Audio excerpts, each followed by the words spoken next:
This CREST report investigates the phenomenon of disinformation in the contemporary context as conceived and practiced by actors in the Russian Federation. Introduction. This report considers inter alia the following points: the historical background to disinformation operations in the Soviet Union, Russia.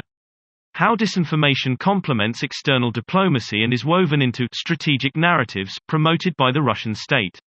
The targets and objectives of disinformation activities, with 2 short case studies of disinformation campaigns. The means and methods of dissemination of disinformation. This report has been prepared by scholars working at the interface between international relations and area studies with many years of experience in researching Russian foreign and security policy. It draws on extensive scrutiny of open source material, including from Russian language primary sources as well as Western academic research and policy-related documents. It comes at a time when Russia's use of disinformation is increasingly perceived as posing a threat to Western governance. Prime Minister Theresa May has been explicit about the dangers posed by a Russian state that seeks to weaponize information in order to sow discord in the West. What is disinformation? In the Russian context, the term disinformation, DISINFORMATION, is often used to embrace a number of other concepts: strategic deception, strategiskaya maskirovka, active measures, aktivny meropryatiya, information operations, psychological operations, concealment and deniability. The common factor is the use of various information tools, with some analysts referring to it as the information weapon, to convey selective, incomplete, and/or distorted messages and influence the thinking of an adversary.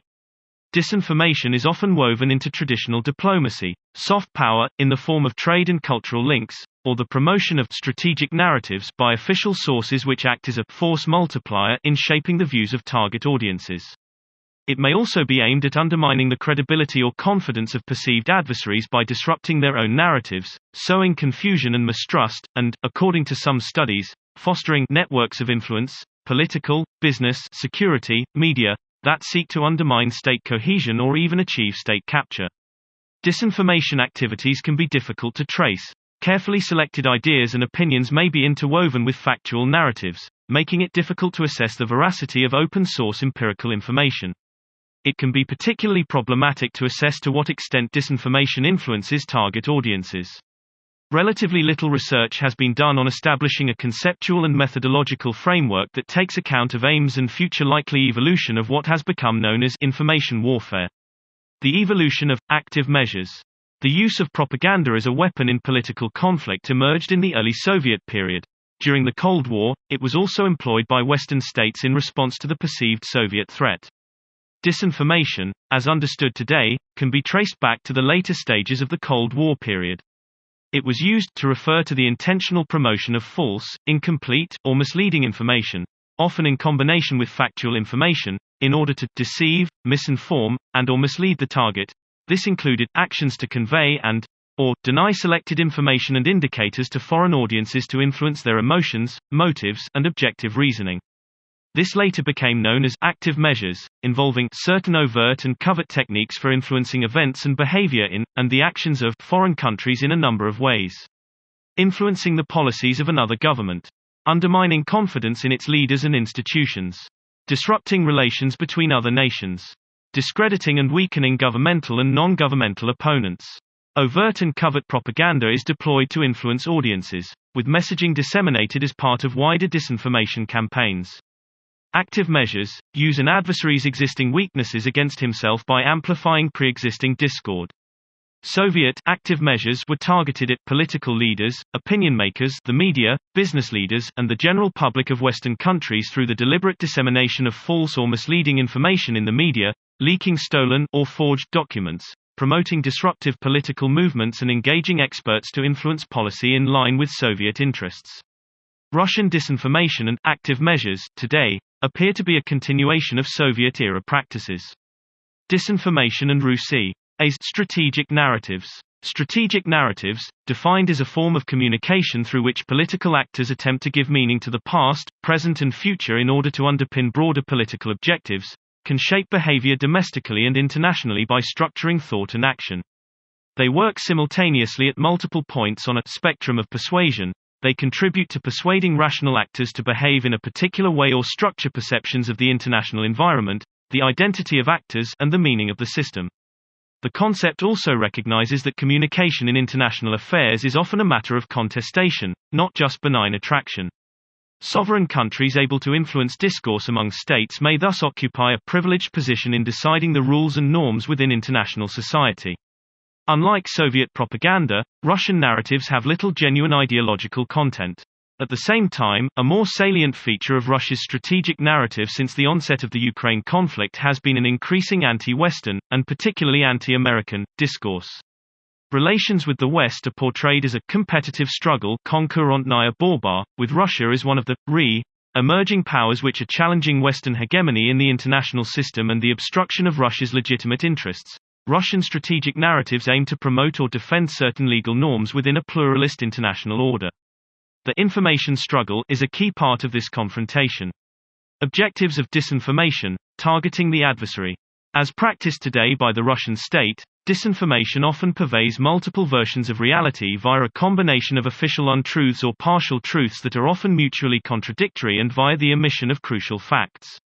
The coherence of the narrative in a specific case is less important than creating uncertainty about the facts on the ground. Case studies: the Baltic states and Syria. Several elements of Russia's strategic narratives, inscribed into the information campaign targeted at the Baltic states and executed with targeted digital disinformation aimed at weakening these states from within, have been identified. His disinformation campaign is taking place in the context of a deteriorating security environment in the Baltic Sea region. Russia is portrayed as a besieged fortress, surrounded by hostile states and contained by NATO enlargement. The internal mobilization of Russian society around the current regime is intended to influence the Russophone population in the Baltic states. At the same time, Russia's military presence in its western military district conveys the impression that NATO is powerless to protect the Baltic states' sovereignty and territorial integrity in the event of a conflict. There has been a sustained campaign aimed at the revival of anti-American and anti-NATO sentiments in Europe. Russia is presented as an alternative to the liberal Western model, as the custodian of traditional, Christian conservative values and opponent of universal individual rights. The specter of the fragmentation of the EU is proclaimed.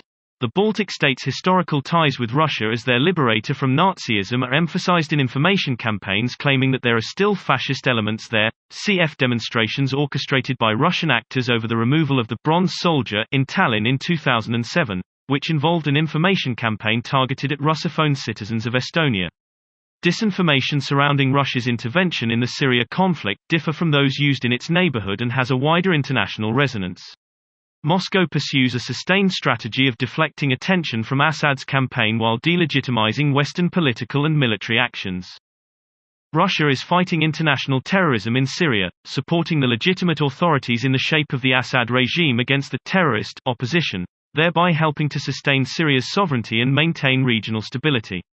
The US is favoring opposition groups linked to al-Qaeda with the aim of using them to unseat Assad and carry out regime change, on the Iraq or Libya model, even that the US is defending Islamic State and contributing to its crimes.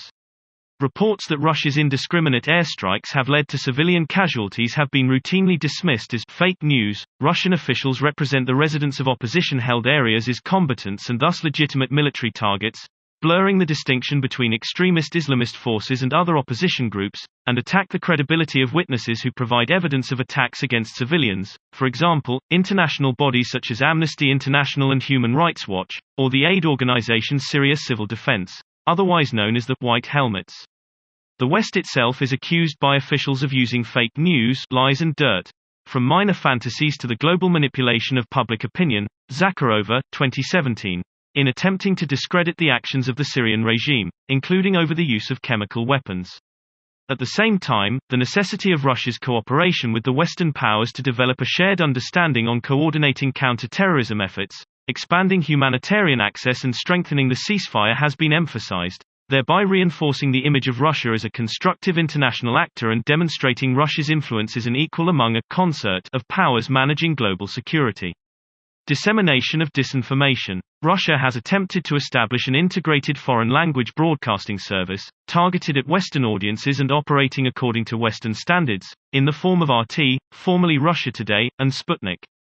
Russian television has been particularly important in influencing Ukrainian public opinion, with all major channels until recently freely available there and Ukrainian state-run technical facilities being used for carrying and amplifying signals, as a result of a partially integrated media economy between the two countries. One technique is to interview commentators in the target country who validate the Kremlin's narrative, amplifying and validating their beliefs without providing the other side of the story. Another technique is to plant commentary from Kremlin-friendly speakers without mentioning their affiliation. These channels operate alongside a much wider network of information websites and social media outlets. Some newspapers reflect pro-Russian views. According to recent research, however, much more use is being made of the internet, blogs, special-purpose news sites, fake news sites, social media platforms, as instruments of disinformation, with the print media in decline. The contemporary fragmented social media space can facilitate the dissemination of distorted or multiple versions of facts in both textual and visual form.